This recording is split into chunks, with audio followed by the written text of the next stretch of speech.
Take two, well, attempt to, on this quick little video. No idea why. Last one was completely corrupted. Kinda sucks. Doesn't matter. Moving on.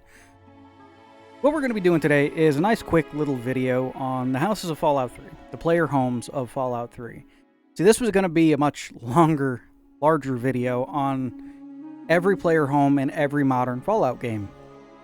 Till I realized New Vegas has a lot of player homes that, no one ever actually thinks about. Doesn't matter. Figured I'd split it up into 3 videos. 1 on 3, 1 on New Vegas, 1 on 4. Simple as that. And as such, a couple of them are going to be a little shorter, which is fine at the end of the day. Since I'm just getting into this type of long-form content, should be okay. We're going to jump right into it here with the first house any of us probably got in Fallout 3. The house in Megaton. Or your Megaton home. Quick, easy way to get this: have 25 explosives, disarm the bomb in Megaton. Lucas Sims, the sheriff/mayor of Megaton, gives you the keys to the house. You can go right in, and it's yours. You get a robotic butler too. A robot butler too. He can give you haircuts and free water. You can then upgrade your home at the Crater Side Supply with Moira. She goes through and she sells you the infirmary, the laboratory, the Nuka-Cola machine, the workbench, all that happy good stuff. And one of the other things she sells are themes. You've got Raider and Pre-War and Vault and Love Machine and, a few other odds and ends here and there to just change the overall aesthetic of your home. Now, the Megaton house is unique in that it's 2 floors in Megaton. A little kitchen area, living room, technically 2 rooms upstairs, one of which is actually a room, the other one's just kind of an extension because it doesn't have a doorway. Safe storage, and, your bobblehead display. All of the things you'd want out of a nice basic home in Megaton. Now, the Megaton house there does give a couple of unique bonuses once it's fully upgraded. The first thing is well rested. You can get that from just staying there in your bed whenever.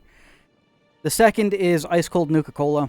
When you get the Nuka-Cola vending machine, you put Nuka-Cola in it. It changes them over into ice cold Nuka-Cola, which allows you to, they're just better overall, right? You also got water and, your laboratory and your chemistry station and all that.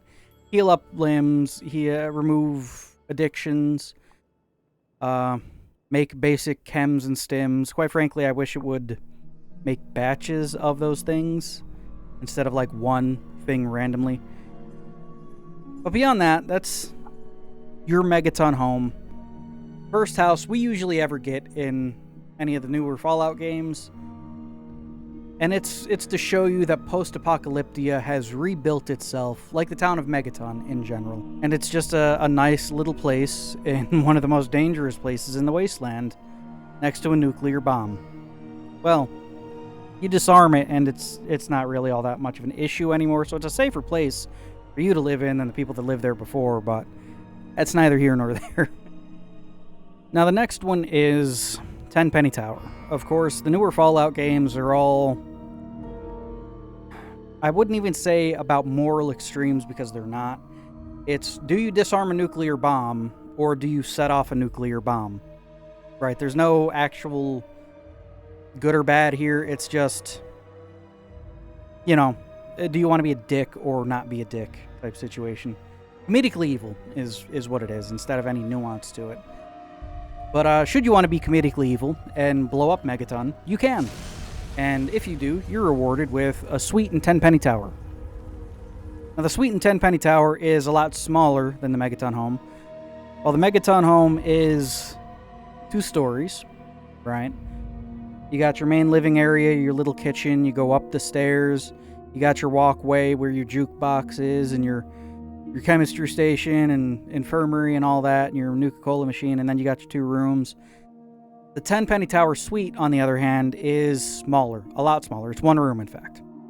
It's a fucking suite in a hotel, right? That's all it is.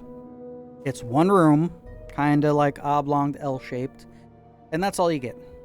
Okay? You do still get a robotic butler, though. robotic butler said. And he'll still do the same things, like give you fresh water, give you haircuts and stuff if you want it, tell you jokes and whatnot.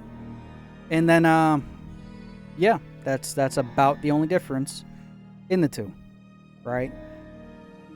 Now, personally, I think, just aesthetics-wise and just the theme I usually go with, which is pre-war, that the Tenpenny Tower suite is my go-to for player housing in Fallout 3.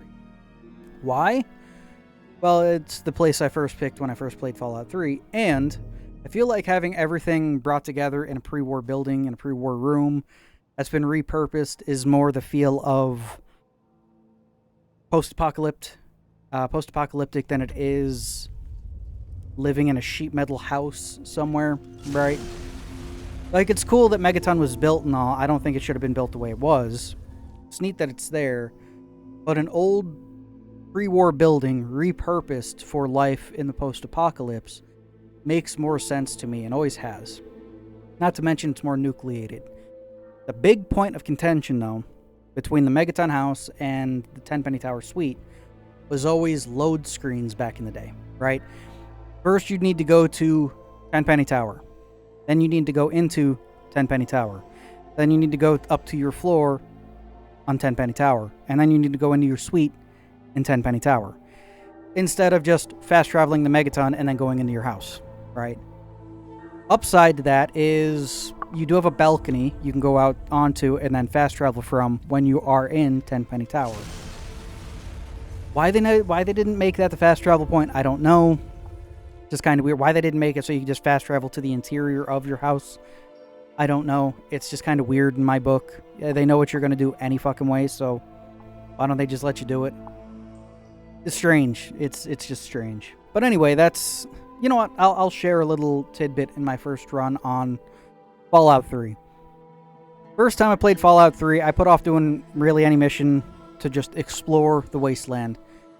And then I came back to Megaton and started doing the stuff there. Came across Burke, who wanted me to blow up Megaton. I figured, okay, well, I'll do it. I'm already a bad person. I've killed, like, everyone out in the wasteland I've come across, and I've stolen, like, every fucking thing, so why not blow up Megaton, right? So I figured, okay, well, since I'm going to blow up Megaton, I might as well just kill everyone in Megaton for the experience before I blow it up. So I did. I killed everyone in Megaton you could kill, and then I left and blew up Megaton. I didn't know until later on that Moira from Creator Side Supply actually survives as a ghoul, which is kind of funny. I think she goes to Rivet City after that, and you can continue on the Wasteland Survival Guide quest if you want to, which is kind of funny. But yeah, no, I was just playing it as I usually play games the first time around. See how much freedom they give you in it, you know? But now what we're going to do is we're going to move on to the next one that I'm guessing most of you didn't even know about. Now, the last one here is from a DLC. And no, it's not Mothership Zeta. The ship is kind of a weird yes and no to being a base. So we're just going to skip over that for one that's rarely ever talked about and not a lot of people know about. And it's in Point Lookout of all fucking places. One of my favorite DLCs of Fallout 3 because it's more down to earth in what it does. Still a little wacky zany for my taste, but it's not too bad. And this player home is simply known as Kenny's Cave, right? You go along, you find a mine, you go into the mine, and then weird stuff starts happening once you go into the mine. You hear voices, traps get set off, you hear laughing. You go further and further in until you just find a kid in a house that he built in the cave. You talk to him, and you can ask him, hey, can I use your house here in the cave as a base? You have a high enough speech skill, he lets you do so without any issues. If you don't, you have to go find his teddy bear. It's down a mine shaft, you gotta kill a bunch of Mirelurks. I swear this is the place where you get the most Mirelurk soft shell meat from the egg clutches. There's like 100 of them there. It's crazy. But you bring his teddy bear back to him, and he gives you use of his base. Which, good thing in Point Lookout is that you go up the ladder out of his base, and you have a fast travel point directly back to it, which is convenient as hell in this DLC. Now, is this a base like Megaton and like Tenpenny Tower? No. You can't upgrade it. It doesn't really come with too many facilities or anything like that. But it is safe storage, and you do get a place to sleep. And it's also one of the few places that I've come across where drinking the water here before you get the okay from the owner actually counts as a bad karma option. It shows up in red, like stealing. It's funny. It's also the only place in the wasteland, well, one of the only places, really the only place I know of, that has the pint-sized slasher's mask in it. Well, at least here in Point Lookout, anyway. Just sitting right there, right on a stand. It's neat to see. You know, if you ever want to do a pint-sized slasher run by collecting stuff here, you can get the mask here, and I think you can get a toy knife somewhere else. Even though he was a real serial killer, so he probably used a real butcher's knife, but it's neither here nor there. This is just a nice little, funny, interesting DLC house base that you can use. And I'm guessing most of you people watching haven't really seen that place as a player home. Now, like I said in the beginning of this is just going to be a quick little video, so I'll be surprised if it's more than 10 minutes in length. But hey, why not? Still getting into this type of longer form content here on the channel, so think of it as a growing period. Anyway, just going to call it here. Thanks for watching. Hope you guys enjoyed it. If it's your first or second time here, hope you enjoyed the video. If this is your third time here, go ahead and hit that subscribe button so you can stay updated on when I post. We also have memberships, $1 a month. You get members-only content. Kind of sporadic with that stuff, but it gets uploaded. $2 a month, you get early access to every video by at least a few hours to a few days, actually. Depends on when I upload. And anything else beyond that is just like shout-outs, name and credits, that sort of thing. Thanks for watching. Hope you guys enjoyed it. I'm going to edit this and cool down because it's 90 in this room right now, and I don't have an AC. So, see you guys later.